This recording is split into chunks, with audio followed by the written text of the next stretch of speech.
Hello and welcome back to the Nice Fine Wholesale YouTube channel. We got another special treat for you guys.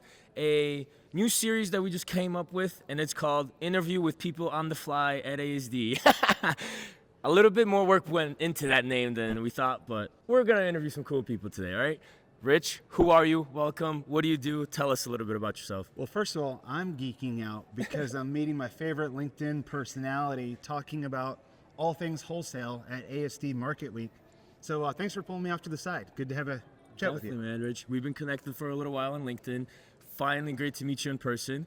You do some cool things. You're in the reverse logistics space. You're in the circular economy space, circular logistics space, returns, a retailer, brick and mortar, e-commerce. That's kind of your bread and butter. Am I missing anything here other than the fact that he's an author?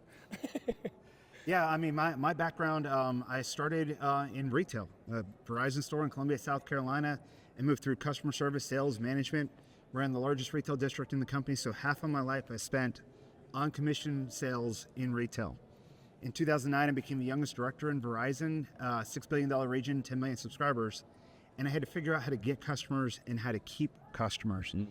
And I also had 127 stores I had to do operations for, 400 franchise agent locations, and a couple hundred business-to-business reps. So you were busy. Yeah, so selling, moving product was my love language. Mm-hmm. In 2010, I did something that most people considered crazy at the time, but I started Verizon's very first retail trade-in program as a 2-district pilot because my Army truck driver brain thought that if you still had something in your pocket of value and you were going to sell it online or sell it to someone else, if I gave you a way to get that money to spend in our stores, mm-hmm. then I'm going to sell more things. And then when I took that device and I sold it to a company that gave me a catalog, I introduced a new revenue stream for Verizon. And that's what pulled me into the circular logistics, reverse logistics space, was not trying to go through and save the planet, but to try to go through and sell more things. And then mm-hmm. I found,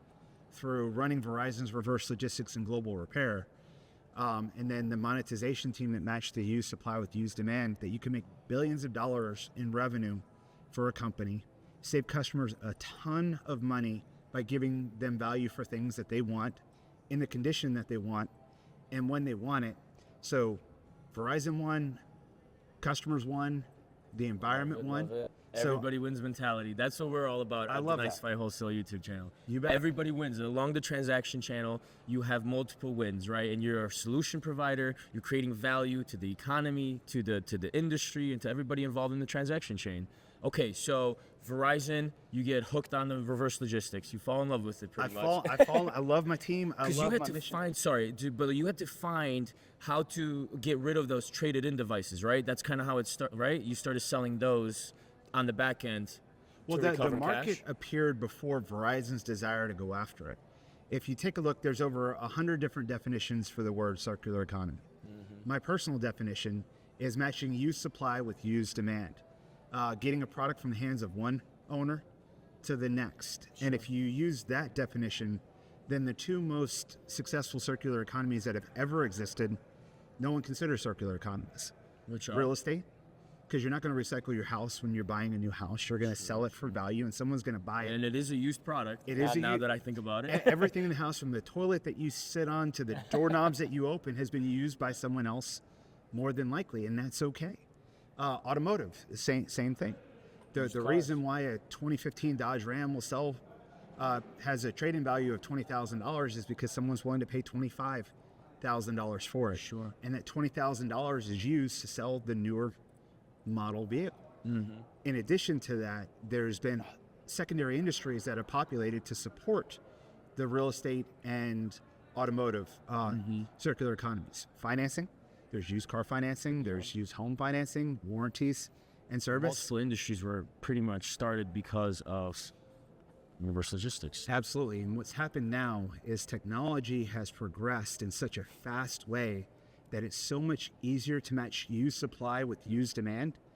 And not only are the buying desires of Gen Z and millennials driven more towards the savings and the sustainability of buying something used, they're also the most adept at using the technology to go through and find the deals. It's just the way, and just like when real estate and automotive became successful circular economies, being invisible, people didn't think of them.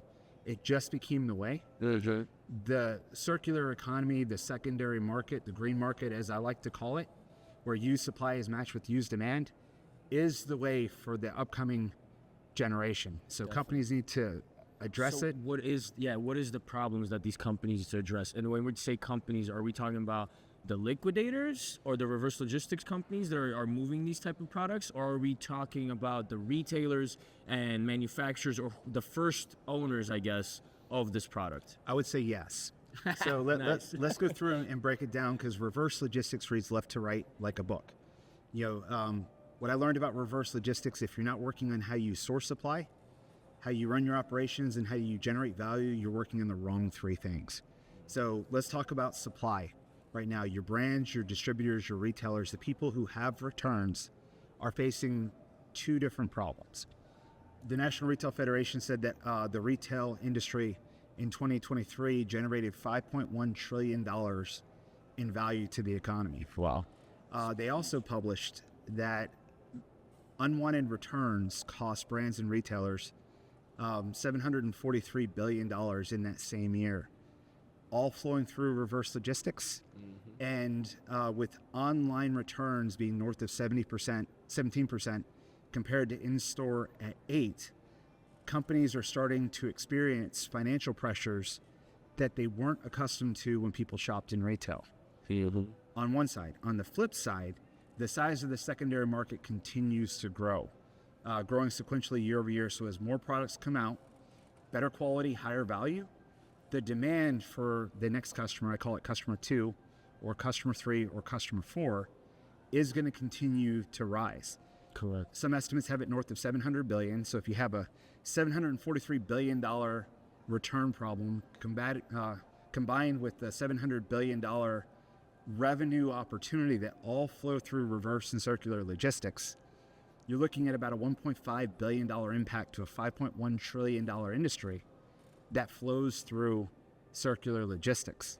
So companies need more people trained how to go through and move product. What are ways to drive down unwanted returns? What are ways to drive up circular returns? And how do you build trade-in type of and how do you monetize those returns, right? And then how do you monetize?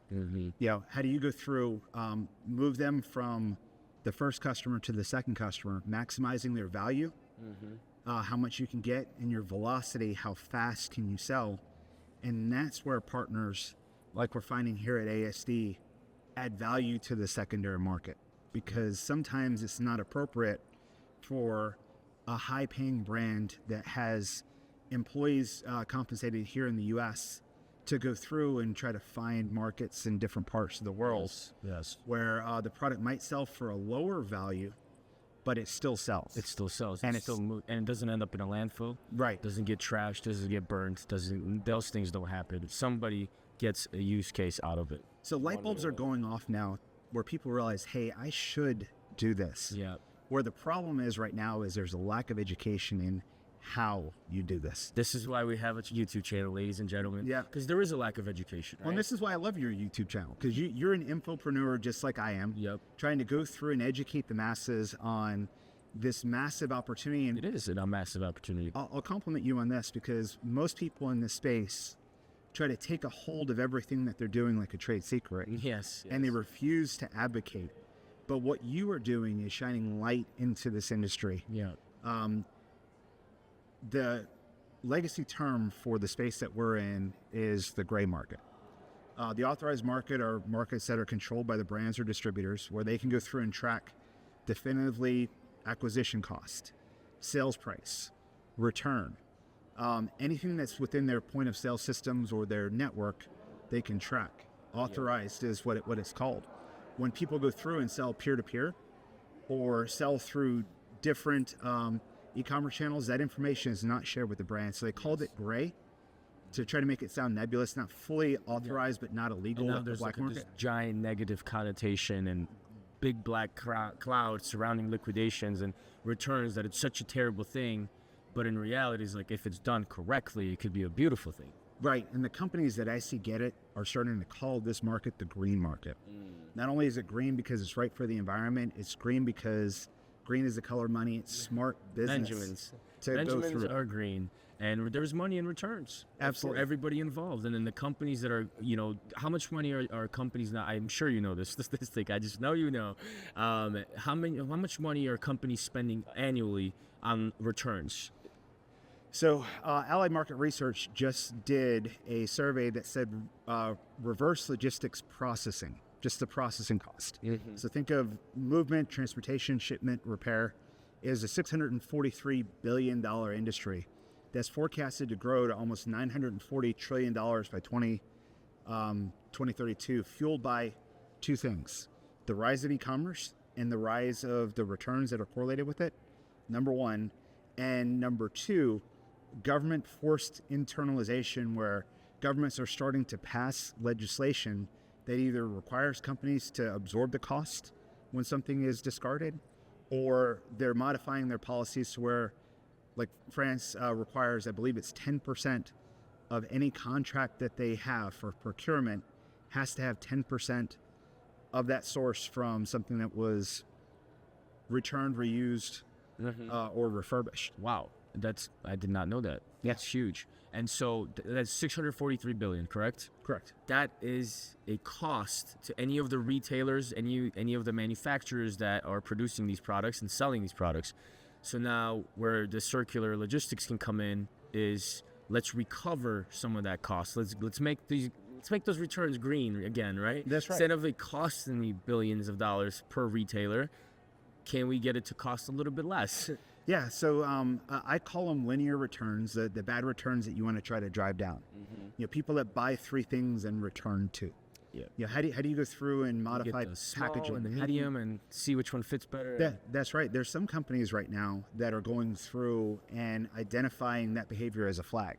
So it's called bracketing. So if you go through and you buy three of the same thing in different sizes, artificial intelligence and machine learning have flagged those. Can't they just kick that order? Like, hey, sorry, no. Well, what they're doing now is two things. Either they're pausing the order to have customer service or someone reach out on a proactive basis, instead of them having to touch 100% of everyone that's shopping to get at the bracketers. Yes. They're able to target only the bracketers. So they'll press pause on the fulfillment of that while someone reaches out, or they'll go through and have a chat bot go through.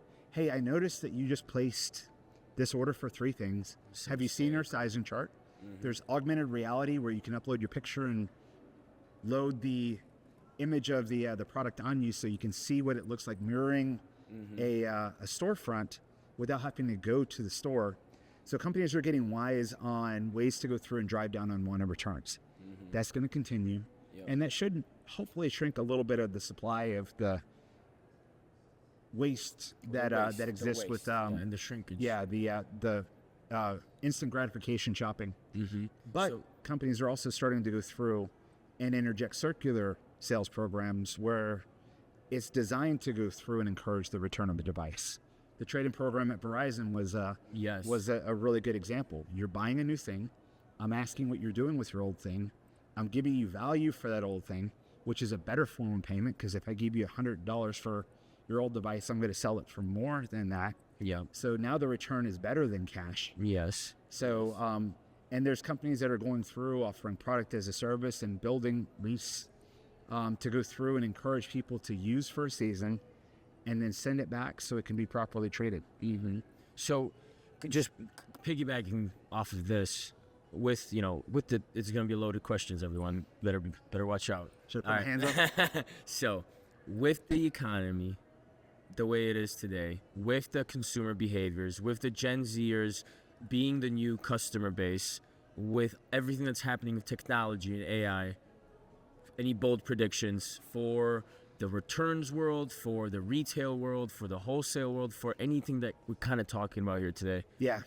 So I will say to the brands and the manufacturers that are afraid of the secondary market, it's not going anywhere. No. If anything, the size of the secondary market is growing bigger and bigger every year. So the only way to beat it is to be the best at it. There was a study that was done by eBay a few months ago that 78% of millennials, 80% of Gen Z bought something used last year. 42% of millennials, I did. according to ThreadUp, are checking the resale value of their clothing before they buy it. Oh, wow. Yeah. Really?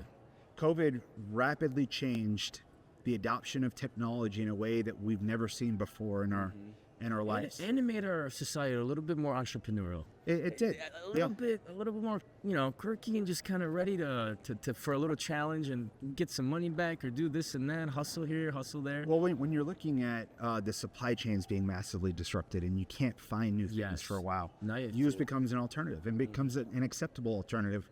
Once you get something and you realize this is pretty good stuff. And I just saved $100. And I just saved $100. You're going to do it over and over again. That's exactly what it is. Half of the equipment from Nice Find is either from a return pallet or we bought it used off eBay, because this technology changes so quickly. You can't keep up with all, and then you're spending all this money, and then in 6 months there's a brand new one, and camera's slightly better, it shines a little brighter, and now you're down $500. Yeah, and there's no stigma that comes with it, especially when you can buy it and it shipped to your house. Yeah. So I'm proud of it. Like, look, I'm proud of it right now. Yeah. There, some of my former leaders told me that no one would ever want to buy a used phone. And what they were really saying is they wouldn't buy a used phone. Yeah.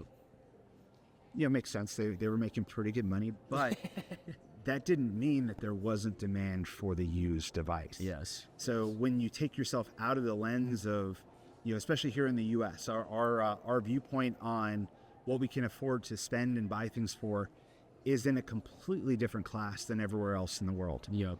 So if you have the skill set to go through and get the right product to the right people in the right condition at the right time, which is what circular logistics is, there's a huge demand for it because the secondary market's not going away. Yeah, I agree. Well, let me ask you some questions about ASD Market Week. Sure. Switch it up a little bit. Okay. How is ASD Market Week, how does it tie into the closeout liquidations and circular logistics world? So I have been accused of being focused on technology. Verizon, it was mobile devices and accessories. When I worked at Cisco, a brand, a maker of things, networking and computing, big cabinets. That's where I spent the majority of my life. When I wrote the book, Going Circular, The Evolution of Reverse Logistics into a Competitive Weapon, I challenged myself to do two things: research outside the U.S. and research outside of electronics. So I learned how Walmart processes their returns through GoTRG. I went to Scotland and I just recently visited a company called ACS Fashion that goes through and does clothing as a service, pushing 6 million garments through. So 6 million a year? 6 million a year. World-class automated facility, 80,000 square feet, multiple stories with ozone cleaning to go through and refresh, RFID movement of products in racks. I've been all over the world and I've been able to see the best reverse logistics operations. But ASD Market Week is a conference I haven't been to before. Okay. So as I'm walking the floor and I'm seeing faces that I don't know from the RLA or the National Retail Federation, and I see how people are printing the labels for their products, how they're marketing the used or pulled back products. I'm talking to people about how they go through and are sourcing or trying to liquidate. I came here honestly because I saw your podcast and your shout out to Steph and your videos, and I'm like, this seems like a guy who gets it, and you never stop learning. No. So I came here to learn myself. Awesome. So you're enjoying it. Loving it. Are trade shows, how important are trade shows to the secondary market and for wholesalers to be able to exhibit and, talk to everyone and anyone? One of my good friends told me that your network is your net worth. Yes, sir. So in this space, it's a lot about who you know, and just as much as what you know. You've got to know used product pricing, value, velocity. You've got to know where to source it. You've got to know who you can trust. You've got to know who you shouldn't trust. But going through, what I always found at these shows, regardless of how long I've been in this industry or how much research I've done, I can always find new thought processes, new ways to get ahead, because what got us here isn't going to win in 10 years. No. You know, you've got to change. You've got to modify to how people are buying. You've got to modify how people are returning. You've got to modify to how competition is changing. And you do that by putting yourself out there, talking to people, and being a little bit humble in the process. Yeah, you have to be, because you can't stop learning. This is just nonstop changing. This is why I love this industry, and I like coming out here, because it's a lot of people think it's just for customers and sales, and you're exhibiting your product because you want to sell it. Sales are good. No complaints. Yeah. Sales at thenicefeinewholesale.com. Check it out. Spend money. But it's also, I love just walking the floor. I mean, the innovations and just the new ideas, and people just brainstorming nonstop and talking. What about this and this? And it's like a think tank on steroids for 3-4 days straight. And it's just, I go home and I'm just I'm exhausted. A lot of conversations, definitely exhausted, but just inspired and ready to just tackle challenges. And I learn more in the 3 days than at a trade show sometimes than I would by researching something on Google for a month. Yeah, because the people are great. You get a lot more out of face-to-face interaction Definitely. than you do with an email blast or directing people to a website. Face-to-face, if not face-to-face, then by video. If not by video, then by phone. If not by phone, then by voicemail. Yep. Because you've got to build the relationships Definitely. to go through and be able to go through and provide comfort that, especially in this space, that some of the nefarious behavior, cherry picking, inputting a couple of bad things in with a palette of good things, hoping someone won't notice. Yep. This industry is getting small. Yes. And the people that are taking those shortcuts, even though it looks like it's huge and it's blowing up and all these liquidators are opening up, I think you're right. I think it is getting small. And the ones who had the best ethics will keep getting this apart. 100%. 1,000%. Organizations are going through and shifting away from spreadsheet and the good old boy system to tools like Vendit or Bstock that create a paper trail for what you're listing, who's buying, who you're listing it to. So the bad behavior is going away. Yep. Yeah, definitely. The good guys always win. That's what it always comes down to. But let's finish off on a very strong note. Okay. Tell us about your book. You're a published author, correct? Yes. Tell us all who would about have thought it? So I just finished a master's degree in reverse logistics from the only college on the planet that I found that taught a course in reverse logistics. The American Public University Systems. They've got 2 colleges, APU, which is a civilian version, and the American Military University, which is the military version. It's where a lot of soldiers go and complete their college when they're serving our country. Okay. So I joined the Army at 17, got out when I was 20, so military is kind of my people. I wanted to go through and be in class with people that knew what reverse logistics was and cared enough about it to pursue a degree. When I was at Verizon and Cisco, those were the people that I wanted to recruit. So when I started taking this course that was endorsed initially by the Reverse Logistics Association, I learned that it was written in 2013 by research that was done in the late 90s and early 2000s. Jeez. So the book that was used was written in 1999. The world's changed since then. The world's changed. So when I had a professor, 8 classes in, I started getting C's from one professor because I'm talking about buying returns to drive the return rate up. And in the book, all returns are bad and you wanted to drive them down. So I'm like, but I built billion-dollar industries matching used supply with used demand. The whole circular economy concept wasn't a word in 2013. It certainly wasn't in 1999. There wasn't a smartphone. People weren't even connected on MySpace. It was still MIRC and dial-up internet. AOL was cool. Cell phones weren't really a thing. Cell phones weren't a thing, and no one even thought of a smartphone at that point. So when I started getting C's in the assignments, I'm like, but this is how it's done. He's like, it's not the book. Like, we need a new book. He's like, well, you need to wait until someone writes one. I said, well, I can write one.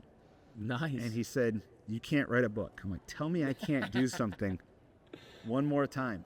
So the Reverse Logistics Association wanted an update to the book. I got to partner with Auburn University. They were my academic sponsor. And I went through and updated the book, and I gave it away to the RLA. So if you're an RLA member, you can download the book for free. And if you're not, where do you find the book? You can find the book on Amazon. Awesome. Search for Going Circular by Rich Bulger. Okay. I've got a Shopify account. If you search Going Circular Shopify, That's better for me. Less fees. Hey, all less you fees. small business owners and hustlers and flippers understand that e-commerce fees are a real deal. Yeah. Use the discount code RLA2024. There you On go. You even Shopify, get a and free you'll get code. 40% You see off. this? You see the value we provide to this community? So when do I get to come up and see your shop?